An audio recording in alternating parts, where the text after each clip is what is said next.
Hello again and welcome to another Mordy and Glory Warhammer 40k video. In today's episode, we shall be going through the good, the bad and the ugly of Guard Artillery, giving you everything you need to know to bombard your foe. From the humble mortar all the way up to the mighty Praetor, from the cheapest to the most expensive, we're going to be deep diving the fine detail on each artillery option, giving you the pros and cons so you can make the right decision for your army lists. And so, without further ado, let's main gun range, shatter their skies, and dive right into today's episode.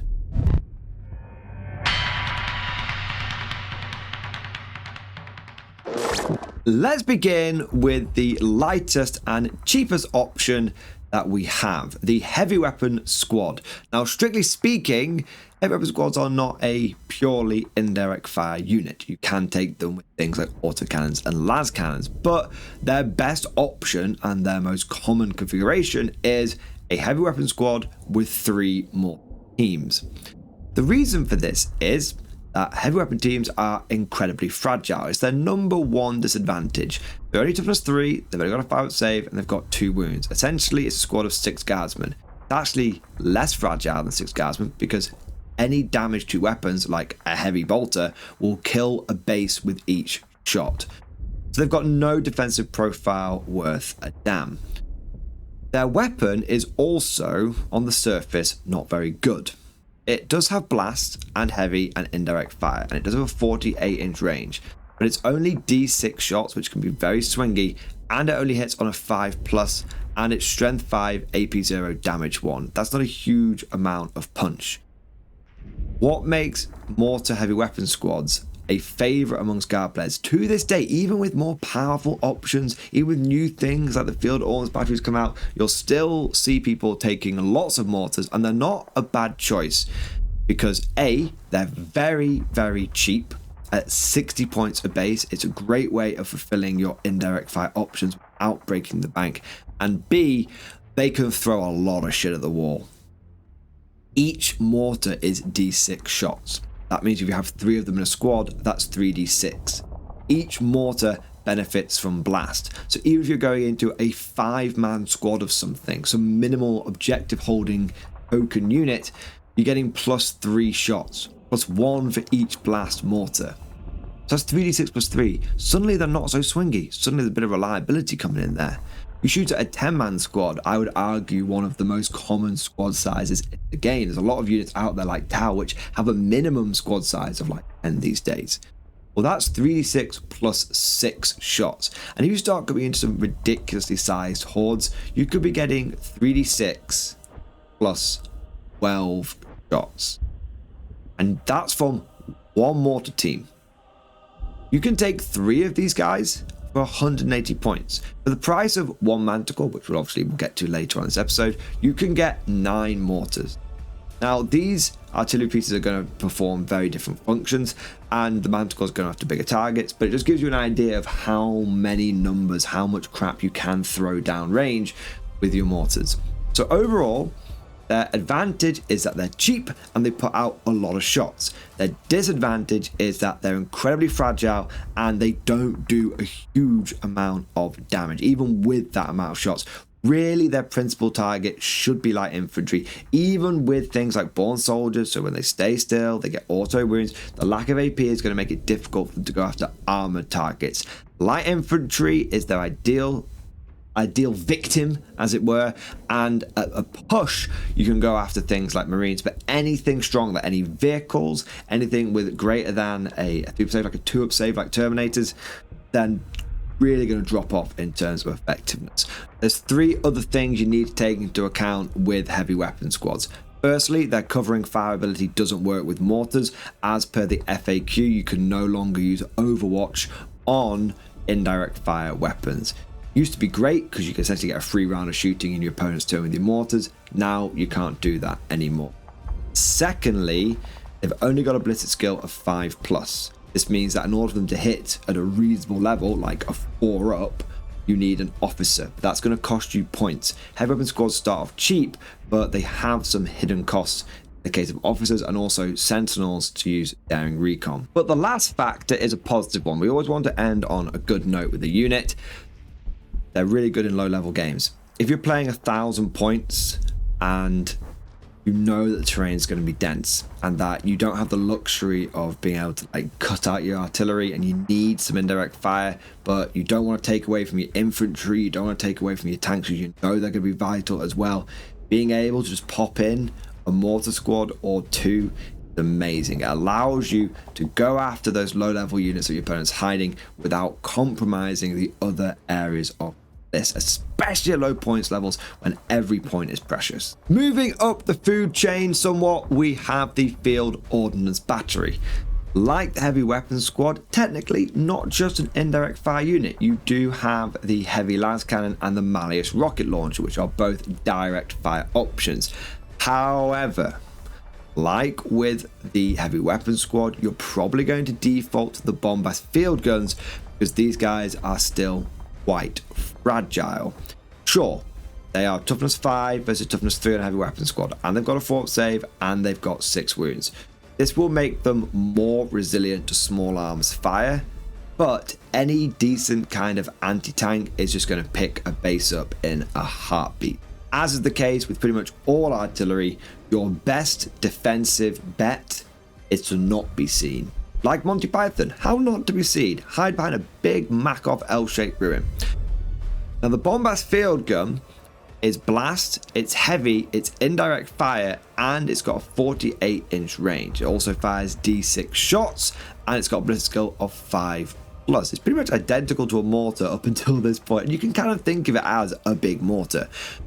Where the big bit comes in is it's strength 7, it's AP -1, and it's 2 damage. So it's better strength, better AP, better damage. It's just a bigger gun overall. Like with the mortar, the D6 shots does make it a little bit swingy against single targets and vehicles. And even with the better strength and the AP and damage, I still wouldn't really see this as an anti-vehicle.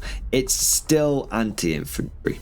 The D6 shots with blast means it's much more reliable going into small, medium, large squads of foot sloggers, and the fact that you get 2 field guns per battery, meaning that you get 2d6, you start getting that exponential return with the blast rule. Again, if you're shooting into a 5-man squad of like Marines with this, it's not D6 shots, it's actually D6 plus 1 per gun for a total of 2d6 plus 2 from the entire battery. Again, it suddenly just becomes so much more viable. One of the best bits about the Field Ordnance Battery is its ability: rearm, reload, and fire. While this unit is being affected by an order, provided it remains stationary this turn, all heavy weapons equipped by models in this unit have the Sustained Hits 1 ability. This means that a unit of Field Ordnance Batteries with Bombast Field Guns that have stayed still and received an order, most likely take aim, because again, like the mortars, they need that take aim to hit on 4s or better, will be hitting with 2d6 shots plus blast plus lethal hits plus sustained hits. This allows the Bombast gun to really start layering on the firepower. So all of this sounds good. It just sounds like better than the mortar, right? I mean, it's bigger, it's better, its ability works. It's just, what's the catch? The issue is, it's expensive. It's 120 points for each Field Ordnance Battery. Essentially, it's 60 points per gun. This means that it's double the price of a heavy weapon squad. You do get a lot more, but you're still somewhat limited in your targets. I feel like you can push the Field Ordnance Battery a bit further. You can push those Bombast Field Guns a bit further. You can go with the fact that they're damage 2 and there's AP 1, there's potential to use things like Fields of Fire to get them up to AP 2. You can, with a bit of support and a bit of pushing, get them to go after vehicles, because they're going to wound pretty much anything, even tough vehicles on 5s. Even super heavies that wound on 5s. Not until they get to like toughness 14 when they're going to 6s, and there's very little toughness 14 in the game. They can push for anti-vehicle, but you're going to have to spend a lot of CP, you're going to spend a lot of additional points on like officers and stuff to do it, and they're already more expensive. overall, you do get what you pay for with the fobs, but fundamentally, you're still going to have to hide them, you're still going to have to order them, and they're still really going after infantry, anything else. We're now going to depart from the Games Workshop Guard Index and go over to the Forge World Guard Index, because we have a couple of really good artillery pieces in there. First one is the Medusa Carriage Battery. This is widely considered to be one of the best artillery in the game at the moment. It's not hard to see why. It's got a good defensive profile, being toughness 7. Now we need more than just stray bolter fire to take care of this thing. Also got a 4 save and 6 wounds. It's still going to get slotted by anti-tank stuff, but it can hide just like the other artillery. In fact, all your artillery really wants to hide. So it's got an okay defensive profile that protects it against some counter battery stuff and some light small arms. The big thing is that it's slightly cheaper than something like a field ordnance battery, coming in at 110 points. You do only get the 1 gun, but it's a hell of a gun. The Medusa Siege Cannon is blast, it's heavy, and it's indirect fire. Got a 36's range, so a little bit shorter than the mortar and the field ordnance battery, but 36 is more than enough to threaten pretty much the entire mid board. Only gets D6 shots, only 1 gun. Very, very swingy. It's only ballistic skill 5+, so it's still going to need officers to make it good. I know what some of you are thinking, Mordian, when does this thing get good? Strength 10, AP -3, 3 damage. That's a hell of a gun. It's swingy, it's unreliable, and it's short ranged, but it hits like a freight train. This thing can go after anything. It can go after light infantry, and blast will sort it out. Heavy, medium infantry, it's got the firepower, it's got the blast, and it's got the strength and the AP to start threatening them. And the damage 3 to start insta-squashing things like Terminators and whatnot. But it can also go after vehicles. The -3 and the damage 3 means that even when you're shooting against something which is going to have a 2-up save, it's going to be in cover because of indirect fire, you still knock them down to a 4-up. And all it takes for most vehicles which have got like 10, 11, 12 wounds, all it takes is 4 Medusa shots to go through. That's a dead vehicle. Now sure, 1 Medusa on its own might struggle to do that in a turn. Might take 2 or 3 turns for it to do it. But 3 Medusa Siege Cannons, only being 110 points each, that's eminently doable. You could take 3 Medusas and have a senior officer command blob, like a Creed command blob mayhaps, and you would have a battery of guns that could reliably flatten a unit a turn. Because even if one of them messes up on the D6, you've got 2 more to save it, you've got blast to save it, and you should, between 3 of them, be able to heavily damage or destroy a vehicle a turn and really combat an effective and unit of infantry as well. On top of this, their ability isn't great, but it's not terrible.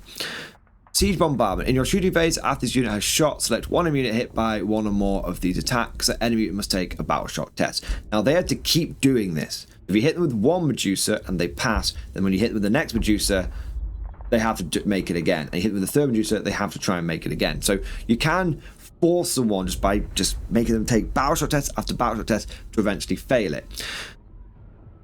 Now that might have an implication. It might stop the enemy from holding an objective, which allows you to get some secondaries. Maybe they were holding something, you moved a scraplet unit of infantry on, and you make them fail a battle shock test. Suddenly you've extended your battle lines. It won't necessarily help you in the enemy's turn, because unless you've taken them below half strength or they fail a battle shock at the beginning of their turn, they'll probably still hold that objective. But it's more about how you can leverage it in your turn for what points you're getting, but also you might be able to force them to take a battle shock test, and if they've got a stratagem that they really want to use on that unit, maybe they're Tyranids and they want to use the unending swarm stratagem that lets them bring something back, they wouldn't be able to do that. Maybe playing against another guard plane wants to use reinforcements, they wouldn't be able to do that. It's a great way of denying enemy stratagems, and it's a good way of getting points, but I don't want to oversell it. Battle shock stuff tends to be fairly middling and fairly niche in terms of what it brings to the table. Very much consider this ability usable. It's present, it's not useless like the Heavy Weapon Squad one, but it might not have a big impact over the course of the games. In summary, Medusas are pretty affordable and they come with a big gun, but their ability is a bit underwhelming and they are very swingy. If you're looking for reliability in your artillery, then the Earthshaker Carriage Battery is for you. It has exactly the same defensive profile as the Medusa, but a completely different gun and ability. Its Earthshaker cannon is the same as you'll find on the Basilisk, which we'll be getting to later, and it has blast, heavy, indirect fire. It has a monumental 240-inch range. Yes, 240 inches. It's always in range. It's not in range of your table, it's probably in range of the table next to you and the one after that as well. It fires D6 plus 3 shots with ballistic skill 5+, at strength 8, AP -2, and 2 damage. So it's got that reliability with the D6 plus 3. Even if you roll a 1, you're going to get 4 shots. It still suffers from a base ballistic skill of 5+, meaning that you're going to have an officer there to make it hit half decently, and probably a sentinel as well. But it still maintains a decent strength, AP, and damage. It's not as punchy as a Medusa. That's got the better strength and AP and damage, but it's more punchy than something like a Field Ordnance Battery. I find Earthshakers to be a really good take-all-comers, jack-of-all-trades artillery piece. They've got reliability. They've got strength where they can still wound even the heaviest vehicles on 5s. They've got AP, where even if the enemy gets the benefit of cover, they're still going to suffer a little bit. They're going to take at least 1 pip off their armor save, or you're going to force them to spend a stratagem, something like Armor of Contempt. And they've still got the damage, where they can squash most light and medium infantry each shot, and even if you get up to heavy infantry, it takes a couple of shots to bring them down. Against vehicles, damage 2 will still chip away a nice amount of wounds. It won't like flatten vehicles like the Medusa has the potential to in 1 or 2 blasts, but a concentrated barrage of Earthshakers will produce results. What I'd like to do with my Earthshakers is to take a couple of more like swingy artillery pieces, maybe like a couple of Manticores, a couple of Medusas, and then I add on a Basilisk or 2 to give myself that comfort, that reliability, that assuredness, where I know that even if my more swingy stuff lets me down, my artillery overall is going to perform because I've got something that, whilst not as powerful, is always going to achieve something every time it fires. But even better than the Earthshaker cannon's damage dealing capabilities, we have its actual ability, Earthshaker rounds. In the shooting phase, after this model has shot, if one or more of those attacks made with its Earthshaker cannon scored a hit against an infantry unit until the end of your opponent's next turn, that infantry unit is shaken. While the unit is shaken, subtract 2 from its move and advance and charge rolls. You can slow the enemy down. Movement wins games, not only making sure that you've got as much movement as possible, but by messing with your opponent's movement. This ability is amazing. This ability is game winning. It's probably the best ability we've seen so far, if not the best ability on your artillery in general. I have won games thanks to Earthshaker rounds. I've been against multiple Death Guard opponents, Votan opponents, people in general just using elite slow moving infantry like Terminators and Terminator equivalent. They've dropped them down or they started them on the board, and then I've just gone Earthshaker rounds, Earthshaker rounds, Earthshaker rounds, and they have been crawling across the board, going 2 or 3 inches a turn. It basically takes them out of the game without ever actually needing to kill them. Overall, the Earthshaker Carriage Battery is a fantastic artillery piece. It's not too expensive at 120 points, the same as the Field Ordnance Battery, and it's very reliable and it's got a really good ability. There are ones that are more punchy, but there are few artillery pieces that you can count on every single time that you fire them. This and the Basilisk, which we'll be getting to next, I would count as my favourite and my personal best artillery pieces. There are arguments to be made for some of the more powerful ones, but I place a premium on reliability. Anything else? The Basilisk is essentially a vehicle-mounted Earthshaker. It has exactly the same weapon and exactly the same ability.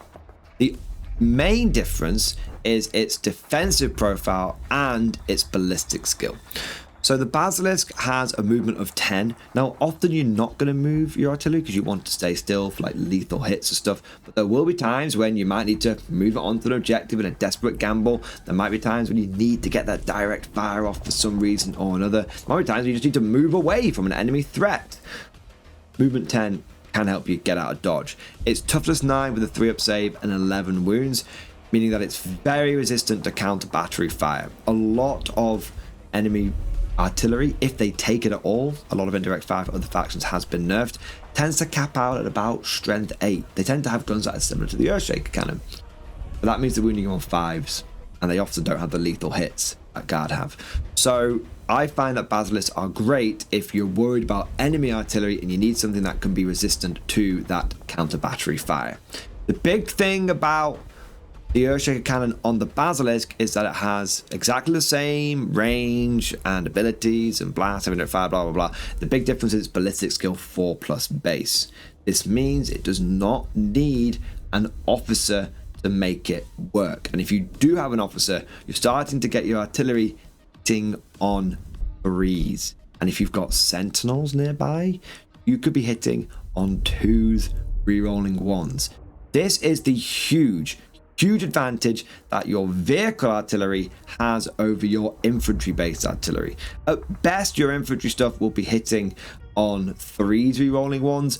Most likely they're just hitting on 4s, but your vehicle artillery will very commonly be hitting on 3s, and it can start getting as accurate as goddamn Marines, as goddamn Custodes, while still firing from a safe position behind line of sight. Personally, I prefer vehicle artillery over infantry artillery for this sole reason. There's either no hidden costs, because you're like, you know what, I just need my artillery to hit on 4s. The main thing is I'm taking the movement disruption with the Earthshaker rounds. I'm not going to overinvest. Just get a couple of Basilisks, put them in the back lines. In that case, there's no hidden costs. It's 135 points and you're done. But if you want to go full Krieg mode, full World War I, and just blast your enemy off with copious amounts of artillery, you can do, and you will be rewarded for doing so. But speaking of vehicle artillery, we then have the Manticore. This has a movement of 10, and it's even tougher than the Basilisk with toughness 10 and a 3-up save and 11 wounds. The Manticore is more of a damage dealer. Whereas the Basilisk can still do stuff by disrupting the enemy with movement, the Manticore is just about punching people in the face pretty hard, similar to the Medusa. Its Storm Eagle rockets are blast, heavy, and indirect fire. They have a 120-inch range. So again, you're pretty much going to always be in range of not only your table, but the next table over. Interestingly, complete side note, not relevant for competitive play, I have actually seen Manticores not be in range, and that's at the big Apocalypse event that I ran last year, Thanatos, another one that I'm running this year, where Manticores were actually being outranged by Basilisks, and it created a really interesting dynamic where the Basilisks were fantastic at counter battery into the Manticores. Manticores were more used for peppering up front lines. But anyway, I digress. It's 120-inch range, D6 plus 1 shots, ballistic skill 4+, strength 10, AP -2, damage 3. If you compare the Manticore to the Medusa, you're getting better range, slightly more reliable shots with D6 plus 1 rather than just D6, and a better base ballistic skill. The trade-off is you're only AP 2 versus AP -3. You also have, I would argue, a much better ability on the Manticore, which is Furious Barrage, which gives you full rerolls to hit when you shoot an enemy unit with 5 models or more. This gives the Manticore great flexibility. It can go into infantry and it'll be heavily rewarded for this, blast popping off and then also getting full rerolls. But it's got the strength and the flat damage to go after vehicles as well. I have used Manticores when going after vehicles. I do find them quite swingy. Sometimes you just roll that one shot and it's like, oh, well, I've got 2 shots in total. I'm hitting on 4s and I've got no rerolls. So if you want your Manticore to be effective against vehicles, I do feel like you are going to need to invest in orders and you are going to need to invest probably in sentinels. So there are some more hidden costs to the Manticore. This is a bit of a pisser, frankly, when you take into account that the Manticore is one of the most expensive artillery pieces that we got. It recently was nerfed with going up to 180 points. That is eye-watering. That makes it 45 more points than a Basilisk. There are a lot of people out there that argue it's still worth 180 points, and we have seen Manticores do very well in competitive games, seeing them used to win super major GTs. I just feel like they're very expensive. When you take all of the costs into account, they are expensive. But you do get what you pay for. When you're considering putting a Manticore on your list, you're going to have to think about what other areas of your army you're going to have to put points from to really get this unit to work at its maximum. When it is at its maximum, it's very, very good. Finally, there is one more artillery piece. A lot of you are thinking, really, Mordian? Another artillery piece? I'm pretty sure you've covered all of them, haven't you? Oh, my sweet summer child, there is but one more. The Praetor. Praetor is a Forge World, just giga artillery. It's the biggest artillery you can get. It's almost, but not quite, it's almost a super heavy artillery piece. It's got movement 10, it's toughness 11, which is the same as a Lehman Russ. It's got a 2+ save, and it's got 18 wounds. It's massive. It's based on the Crassius Armored Assault Transport, and it's just got a big gun strapped to it. The Praetor comes equipped with the inventively named Praetor launcher. It can fire Firestorm missiles or Foehammer missiles. Firestorm is blast, heavy, ignores cover, indirect fire with 120-inch range. 2d6, so a little swingy. A ballistic skill 4+, strength 6, AP -1, 2 damage. Really, these things are for going after light infantry, because the blast will make the 2d6 less swingy. The ignores cover will allow the AP -1 to start really hurting that light infantry, and the 2 damage means that you can even threaten Marines with this thing, because you'll be putting them down to like 4-up save with no other support. If you start throwing Fields of Fire in here, this starts getting real spicy.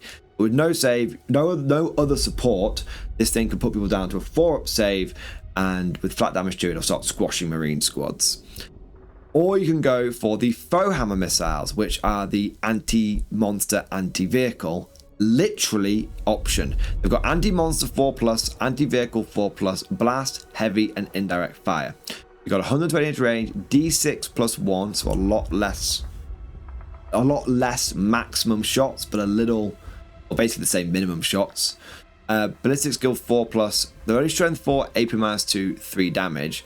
So that strength 4 looks kind of crappy, but remember, it's anti-monster and it's anti-vehicle. So actually it's wounding all hard targets on a 4+, at -2, at a flat 3 damage. It's also got a really good ability, targeting coordinates. While this model is being affected by an order, each time it makes an attack with its Praetor launcher, it does not suffer the penalty to hit roll for attacking you that's not visible to it. This means that with just one order from something like a Lord Solar or a Tank Commander, this thing hits on 2s. Because it's a skill 4+, with heavy, means it's hitting on a 3+, with take aim, means it goes up to hitting on a 2+. And yes, you can stack take aim and heavy. I get a lot of people that say that you can't. You absolutely can. One improves the ballistic skill, one improves the dice roll. So this thing can hit on 2s, making it very, very accurate. I've been on the receiving end of a Praetor, and it was somewhat uncomfortable. It wasn't amazing. It didn't blow me off the table. It spent basically 2 turns, 3 turns of the game going after my Creed Supreme Command Blob. But it was uncomfortable being hit on 2s by enemy artillery, and I couldn't really counter that. Something I could go after. I couldn't go after the Sentinels or anything like that. It just hit me on 2s, but the shots weren't that scary. The big issue with the Praetor is it's expensive. It comes in at 275. This is very expensive, considering that it doesn't really have any bonus damage output over a lot of other vehicles. It's about as punchy as a Medusa or a Manticore. It's about as good at killing infantry as a Field Arms Battery or an Earthshaker. The reason it's so expensive is you're paying for its defensive profile. But remember, there's not a huge amount of enemy indirect fire in the game except for other guard. And so the best way of hiding this thing, the best way of protecting this thing, is to have it out of line of sight. So often you're paying for defensive profile that you're not really going to get the benefit of. So that covers all of the pros and cons of each artillery piece, but inevitably we want to know which ones are the best and which ones are the worst. So let's rank them. Starting off at the bottom, we have the Praetor. It's just too expensive. You're paying for a defensive profile you don't need to pay for, and it doesn't do any more damage than other ones out there, which cost half, if not less than half of its cost. Next, I'm going to put the Mortar Squad. It might surprise some people. A lot of people love mortars. A lot of people swear by mortars. Fundamentally, mortars aren't bad. You can include them in your army, and I have done, and I've had some good success. But it doesn't mean that they deserve to be top of the list. And frankly, they are an anti-infantry choice in a meta that is primarily made up of very elite infantry and vehicles and monsters. They just struggle to get through those 2-up saves. Sometimes you can make someone roll as many 2-ups as you want. Statistically, they should get some 1s here and there, and they just don't. So they're not quite working in the current meta. If we see hordes resurge, mortars will definitely get a new lease on life. In a similar vein, I'm going to put the Field Ordnance Batteries. Now, FOBs are very common. A lot of players use them because they come in the Cadia Stands box set, as well as the Astra Militarum Combat Patrol. And they're a good unit.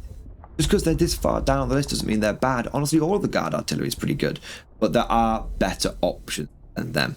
There are options that do more punch. There are options that are more reliable. And whilst you can buff them up into becoming more of an anti-vehicle option, things like, sentinels, and also trying to get them to go off on those lethal hits and whatnot, overall feel like you could put the same amount of effort into other artillery pieces and get more returns on investment. My next choice is going to be very controversial. I'm going to put the Manticore. I know. People have been winning super majors with these things. I can't keep saying this though. It's not a bad unit. This is definitely a personal preference here. I find Manticores are expensive, and I find that you can basically get the same results for cheaper with Medusas. They're just swingy, and I place a lot of importance on reliability. Also, I'm not just looking at this from the perspective of artillery spam. And artillery spam is a totally valid tactic, but if we're looking at a bigger picture, take all comers, hybrid guard lists where you might have just 2 or 3 artillery pieces. If you go for Manticores, it's going to eat into your points elsewhere in your tanks and your infantry. So overall, they're a fantastic unit, and they work really, really well, and hitting on 2s is awesome, but they're a bit swingy for my liking, and I do think you can get better results or the same results for cheaper using Medusas. Speaking of which, we have the Medusa. Honestly, you could put the Medusa and the Manticore tied, because one is a little bit more reliable with a number of shots, but it's more points intensive. One is a little swingier, but it's more real money intensive. The Manticore is a forward option, and unless you've got a 3D printer, it's going to cost you a pretty penny. But overall, I do think that the Medusa does the same job as the Manticore for cheaper. And as a result, it's slightly higher on the list. Coming in second place, taking the silver medal, we have the Earthshaker platform. It's an amazing gun. It hurts the enemy, it slows them down, it's a force multiplier, it's a damage dealer. It only really has one disadvantage, and one thing which has kept it from taking the gold, which is there's a hidden cost of officers. So it's not actually any cheaper than taking a Basilisk, when you take into account that you are going to need at least someone like Ursula Creed or someone else to get it to hit on 4s, if not higher. But there can only be one, and that is the Basilisk. All the advantages of the Earthshaker, none of the disadvantages. It can operate independently in a hybrid list, and it can be amazing in an artillery spam list.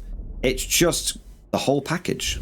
But there's one thing I want to make abundantly clear. The Manticore, the Basilisk, the Earthshaker, and the Medusa are all amazing artillery pieces. The Field Ordnance Battery and the mortars are decent. There's only one stinker, which is really the Praetor, and that's just because of its points cost. If you were to take the Praetor launcher and stick it on like a Chimera chassis and make it cost 100 and something points, I'd probably be invested in it. But going back to the Manticore, the Basilisk, the Earthshaking Legions, all of these are great. All of them you could put in joint first. If I was just injecting my own personal preference and personal bias in there, I'd rank them with some higher than the others, but they're all really, really viable, and every single one of those top 4 are worth your time and are competitive and viable and excellent. Well, at least that's what I think. But of course, all of this is just like my opinion, man. Let me know what you think down in the comment section below. How would you rank these artillery pieces? Would you put the Field Ordnance Battery higher? Would you have the Manticore on top? If you enjoyed today's video, don't forget to smash that like button. It really makes a big, big difference. It boosts the video massively with the algorithm. And also subscribe to never miss an episode. Would you like to know more? If so, then please consider becoming a channel member or patron. By supporting the channel, not only will you be doing your part, but you'll also be helping me create more content for your viewing pleasure and unlocking a whole host of perks. You get everything from a badge next to your name, custom emojis, but the big one is access to the Mordian Glory Discord server, an online community with almost 2,500 active members. It's always popping off in the MG Discord. We've got channels for army lists, hobbying, tactics, stories, and even a pretty spicy meme section as well. For all you greenhorns that wanted to see the Mordian Glory Hole, today is your lucky day.